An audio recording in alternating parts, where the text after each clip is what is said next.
In the near future, mysterious creatures appear out of nowhere and start killing mankind, causing an apocalyptic event that doesn't leave many survivors.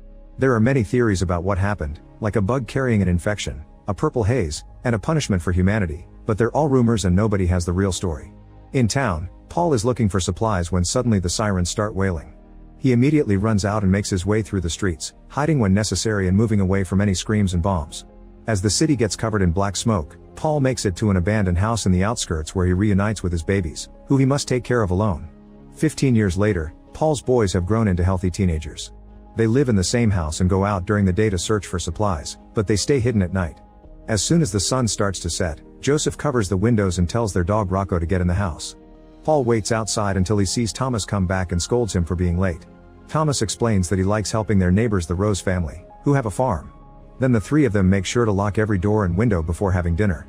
Paul scolds Thomas once more, saying that if he ever is late again he won't be allowed to leave the boundaries anymore. Joseph mocks his brother for it and an argument soon escalates into a physical fight, but Paul quickly stops them and reminds them that they're men, not animals. After dinner, Paul watches his sons play chess but gets distracted when Rocco begins scratching and growling at the floor.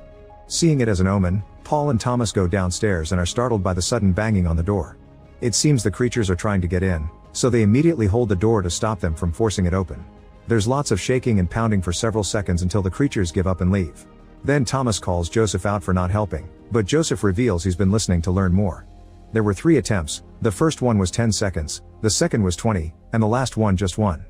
Joseph believes that the first was a test and the second was the actual attempt to break through, while the third one was just a frustrated hit.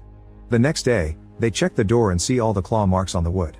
The door has lost strength, so Paul and his boys go out to look for wood to reinforce it. They bring all their findings back to the house, and while Thomas chops the wood, Paul checks on Joseph, who is built